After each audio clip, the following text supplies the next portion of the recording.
नमस्कार दोस्तों, मैं हूं Rakesh Kumar, BPSC math teacher 11-12। आज हम ट्रिग्नोमेट्रिक फंक्शन के कुछ और महत्वपूर्ण प्रश्नों को हिंदी और इंग्लिश में आसान तरीके से सीखेंगे। अगर आप बीपीएससी टियर 4 स्टेट एनवीएस या क्लास 11-12 की तैयारी कर रहे हैं तो यह वीडियो आपके लिए बहुत महत्वपूर्ण है। चलिए शुरू करते हैं। जैसा कि मैंने पिछले 6 वीडियो डाल चुका हूँ ट्रिग्नोमेट्री का, उसमें सारे इंपॉर्टेंट क्वेश्चन है। कुछ और क्वेश्चंस करके मैं डालता हूँ जो आपके एग्जाम में हेल्पफुल होगा। जैसे मैं देख रहा हूँ क्वेश्चंस है, साइन थीटा बराबर साइन अल्फा का समान हल ज्ञात कीजिए। समान हल हिंदी में कहते हैं, इंग्लिश में जो पढ़ते हैं जनरल सॉल्यूशन उसको कहते हैं। तो याद रखिएगा, जब भी साइन थीटा और साइन अल्फा मतलब कोई वैल्यू, कोई एक पार्टिकल वैल्यू दिया हुआ है, तब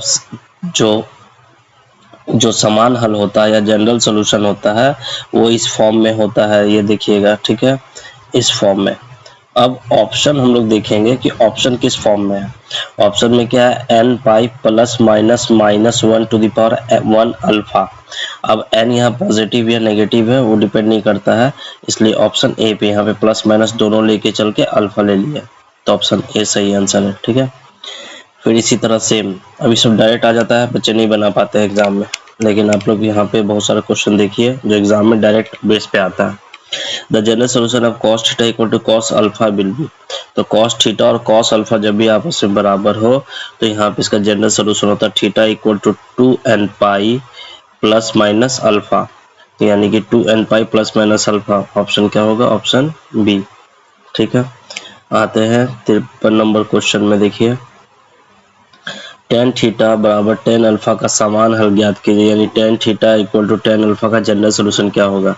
जब भी tan थीटा tan अल्फा के बराबर होगा तो थीटा जो है वो n पाई और अल्फा के बराबर होगा, जहाँ n इंटीजर्स में बिलोंग करेगा। तो यानी कि n pi plus alpha, n pi plus alpha कौन सा ऑप्शन है, ऑप्शन सी। ठीक है, याद रखिएगा। आते हैं 54 number question. If ABCD be angle of the cyclic quadrilateral taken in order, then cos A plus cos B plus cos C plus cos D equal to what?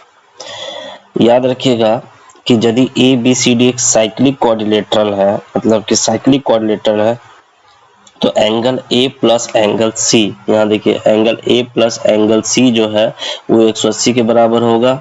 ठीक है, angle A plus angle C किसके बराबर होगा, 180 के बराबर होगा।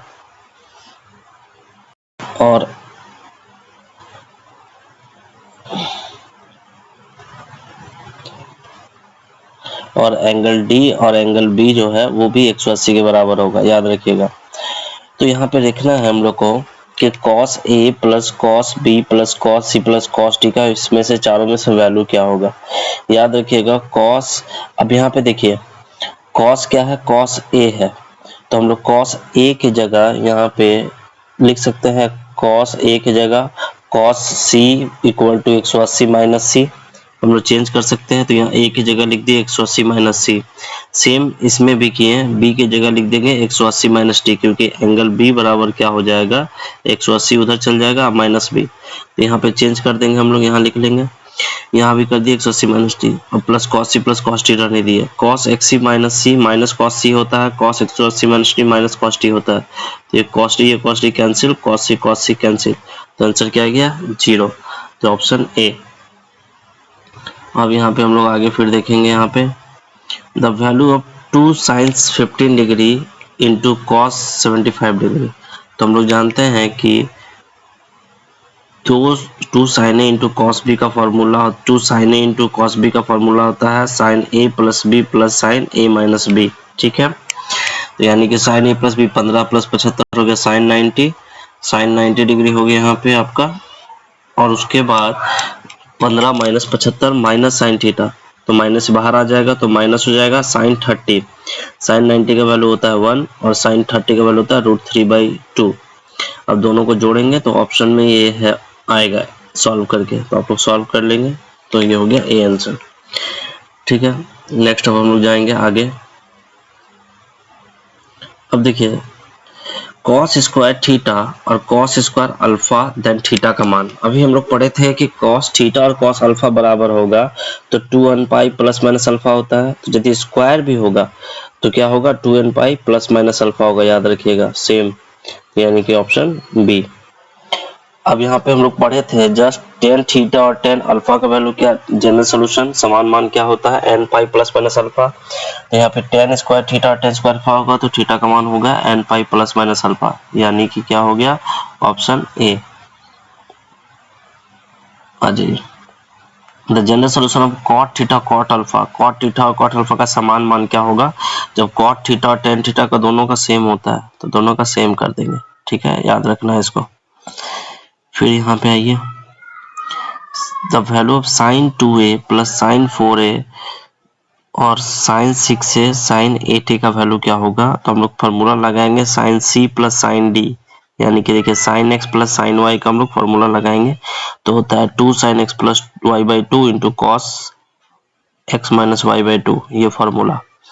अब यहाँ पे साइन 2a पहले साइन 2a और साइन 4a का निकाल लेंगे, तो साइन 2a का हो जाएगा 8 से 14, 14 बटा 2 7 है, और 8 में से गया 2, 2 बटा 2 यानी कि 1, क्या निकल गया 2 साइन 7a इंटू कॉस है। अब यहाँ पे क्या करेंगे साइन 6a और साइन 8a का साइन 6a और साइन 8a का निकाल लेंगे हम लोग।